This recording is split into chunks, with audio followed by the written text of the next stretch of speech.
Music का शौक़ रहा चौधरी साहब आपको? जी, म्यूज़िक का शौक़ रहा को मैं साज बदकिस्मती से, हाँ। ये मेरी ख्वाहिश ही रही कि मैं बांसुरी बजा सकूं। वाह वाह। एक दो दफ़ा सीखने की कोशिश भी की। गुजरात में ज़्यादातर लोग रांझा टाइप तबीयत के होते हैं वैसे। गुजरात में होता है वैसा। हाँ, एक दो दफ़ा की, वक्त एक्चुअली नहीं। एक ये कि पश्तो सीखने की भी के लिए भी वक्त निकालना चाहता था। वाह, बड़ी ख्वाहिश थी कि वो भी मेरे से नहीं हो वक्त नहीं सका। निकला। अच्छा, मैं ये पश्तो वाले सवाल पे अगले मरले पे आता हूँ। बड़ा अहम सवाल है। आप जैसी शख्सियत से जो इस कदर यानी कि सीनियर सियासतदान हो, कानूनदान हो, मगर मैं उससे पहले जानना चाहूँगा कि जो बांसुरी वाली आप बात कर रहे थे, उम्र के किस हिस्से में ये ख्वाहिश रही थी आपकी? वो नौजवानी से ही थी। ठीक है। हाँ, बचपन नहीं कह सकता, पर नौजवानी। नहीं, कब आपने हाथ उठा दिया कि नहीं भी हुण नहीं? मैं जब 18-19 का था तो तब एक शौक़ पैदा हुआ। एक उस्ताद के साथ मैंने सिलसिला भी कर लिया। हाँ। पर वो उसके बाद मुझे एक आध साल बाद ही जाना चला गया मैं इंग्लिस्तान जी यूनिवर्सिटी में जी। तो वो सिलसिला टूट गया। फिर वापस आया तो वहाँ जाके वायलिन सीख लेते चौधरी साहब? वायलिन एक अच्छा इंस्ट्रूमेंट है। उसके बाद मैं जब वापस आया तो उलझ गया। हाँ। आते ही सियासत में भी, वकालत, सियासत, सियासत ख्वाहिश अंदर से थी। फिर जब सोचा कि कुछ टाइम दूं तो टाइम नहीं निकलता नहीं था। वो जब 38-40 साल की उम्र में सोचा कि फिर ये बांसुरी जब बजती है ना, हमारा घर जो मेरा आबाई घर लाहौर में ज़मान पार्क में है, और ज़मान पार्क के एक बासी के साथ है वो, वहाँ नहर जो बहती है, नहर में रात को, गर्मियों की रात, क्या बात है, को नहर के दूसरे किनारे पर, और उस वक्त उधर खेत ही खेत होते थे। ये लाहौर शहर नहीं पहुंचा था अभी उधर। मतलब एडसन होगा और ये ज़मान पार्क होगा। एडसन था नहीं, जियोर भी था, जियो गार्डन्स भी था, पर नहर के पार कोई खास बस्ती नहीं। ठीक है। वहाँ से रात को एक बांसुरी बजाने वाला बैठ जाया करता था, और वो जो नहर के से आती थी आवाज़, उसकी कूक जो आती थी, वो बड़ी दिलगुदाज थी। तो आपको तो वो बहुत ही, अगर बांसुरी से इतना आपको लगाव रहा, आपको तो गीत खास तौर पे पसंद होगा, सुन वंजली दी मिछली तान। कमाल का गीत है, क्या बात है। मैडम नूरजहान छा जाती है। आपके गले में आती है, सुन वंजली दी मिछली तान तान, मैं तो हो गई, मैं तो हो गई।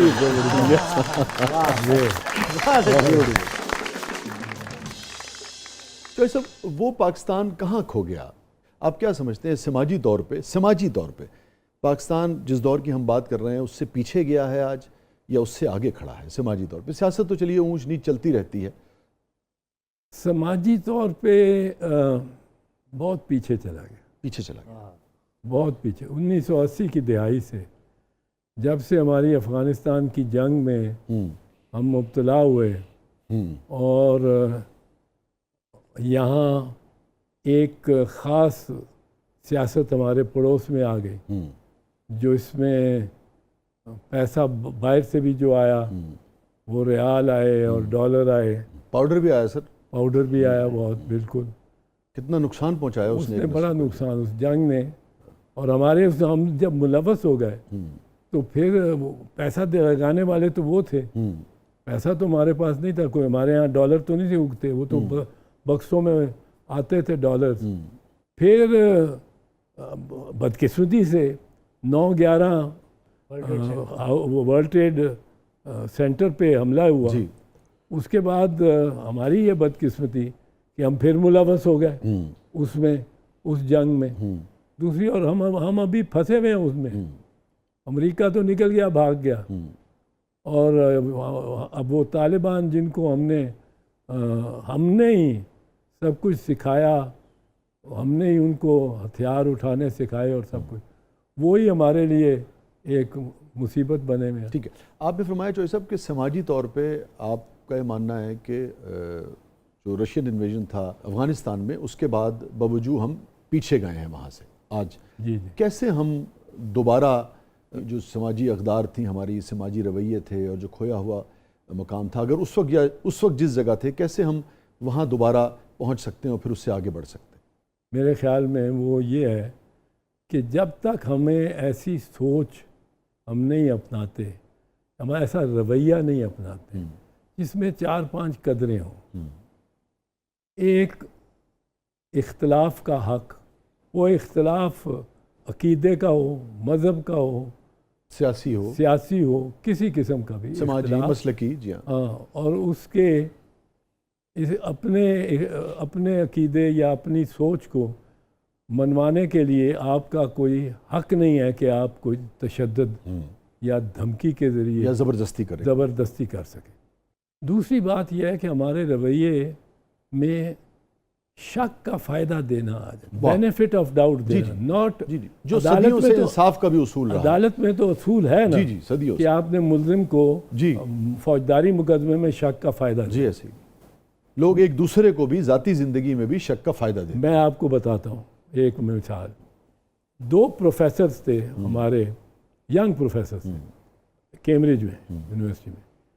एक हमारे कॉलेज, डाउनिंग कॉलेज मेरे कॉलेज में से ही थे, जॉन हॉपकिंस, और एक दूसरे कॉलेज से थे, सिडनी ससेक्स कॉलेज से, पॉल फेरेस्ट। इन दोनों की आपस में बड़ी दोस्ती भी थी, पर रकाबत भी कभी होती थी। एक थ्योरी होती है इंटरनेशनल लॉ में, क्या क्या सलाहियत एक रियासत में आ जानी चाहिए जो लेट से बड़ी रियासत से टूट के एक अलहदा मुल्क बन रही है। अच्छा, ठीक है। तो उसको कब रिकग्नाइज किया जाए कि दुनिया ठीक है, उसको रिकग्नाइज करके यूएन में भी ले। ठीक है। अब वो कौन से अवामिल हैं जो सब इकट्ठे हों, तो फिर आप कहेंगे कि ये कहेंगे अब इसको रखें। इस थ्योरी पे पॉल फेरेस्ट और जॉन हॉपकिंस ने आपस में ज़रा कुछ इख्तलाफ था। ठीक है। एक दिन अब लेक्चर हम सुन रहे हैं पॉल फेरेस्ट का, तो उसने बड़ा डायरेक्टली नाम ले के जॉन हॉपकिंस का, और उसकी थ्योरी जो थी, उसकी जो वजाहत थी या उसका जो उस बारे में पॉइंट ऑफ व्यू था, नुक्ता नज़र था, उससे वो इख्तलाफ करता हुआ, और वो काफ़ी उसने शिद्दत से इख्तलाफ। अब हम 2-3 दोस्त बड़े हैं, उसमें 3-4 अंग्रेज़ थे, एक मैं था। हम बड़े लॉयल थे अपने प्रोफेसर से, एक लॉयल्टी थी। हम उसके पास चले गए उसने। हमने कहा वो पॉल ने तो जॉन तुम्हारे साथ उसने ये कहा है, ये क्या तुम्हें तो उन्होंने ब्लास्ट किया आज लेक्चर में। तो वो कहता है शायद आपने ठीक नहीं सुना। हमने कहा नहीं, हम पांचों ने सबको, अब पांचों में हमारी एक राय है, हमने ठीक सुना है। वो तो आप पे बड़ी लान तान कर रहा था। उसने कहा शायद वो आपको कुछ गलत फहमी हुई हो। हमने कहा जी कोई गलत फहमी नहीं। उसने कहा शायद फिर मेरी थ्योरी गलत हो। उसने हर मौका दिया, हर हमारे इल्ज़ाम पे उसने शायद का लफ्ज़ इस्तेमाल। Perhaps you didn't hear him properly. इसकी ये वजह होगी। परहैप्स माय, आखिर में कहता है perhaps I have to review my theory. ये इंतहा है, देखिए। अब वो ये शक का फायदा था परहैप्स से। वो यहाँ होता, कहता आओ बच्चों अभी निकलते, उसको ठीक सीधा करते। ये शक का फायदा देना बड़ा, ये हम नहीं देते। अब ये हमारे यहाँ है ही नहीं, ये रवायत नहीं, ये होती थी। ये हमारी 70 का अशरा, 60 का अशरा, हम कभी ये नहीं सोचते थे अगर ये बीबी जा रही है किसी भाई के साथ या किसी मर्द के साथ, वो माल रोड चाहे अकेले में पैदल वो जा रहे हैं शाम के वक्त, हम कोई उसमें कोई लपक के उनको वो क्या, एक बेनिफिट ऑफ डाउट सबको देते थे। 2 चीज़ें हो गई। हमने अपनी नस्लों को जो हमारी जिम्मेदारी थी, तालीम दी है। तालीम हमने अपने मुल्क में तो जो बेस्ट हाईएस्ट लेवल पे हमने MBBS करा दिया, डॉक्टर हो गया, इंजीनियरिंग करा दी, MSc इंजीनियरिंग, हमने उसको वकील में LLM में LLB बना दिया वकील। ये हम यहाँ ही जा सकते थे। हमने तालीम दी, तरबियत नहीं दी। हमारा डॉक्टर बना, वकील बना, और उसको टेक्निकली तो साउंड हो गया वो। टेक्निकली तो बड़ा साउंड हो गया, हाँ। पर मॉरली, इखलाकियात के तौर पे वो उससे जो क्लाइंट है, जो मौक्कल है, वो जलील भी उसके हाथों हो रहा है। वो डॉक्टर है, वो पेट कार्ड खोल के बाहर पैगाम भेजता है, पेट खुला है, 30,000 रुपये और फीस ले आके दे दो, फिर पेट बंद करेंगे। बंद करते करते कैंची में छुट देता है। इखलाकी तरबियत हमने नहीं की। नहीं, तरबियत नहीं दी। और ये जो वकला बरादरी पे भी जुमले आपने कहे, आपकी मौजूदगी में तो मेरे ख्याल में हम पे कोई केस नहीं होगा। नहीं, ये मैं जानता हूँ वकीलों को भी खुद एहतसाबी हमें करनी चाहिए। खुद एहतसाबी का हमें अंसर इसे बात से बात निकली।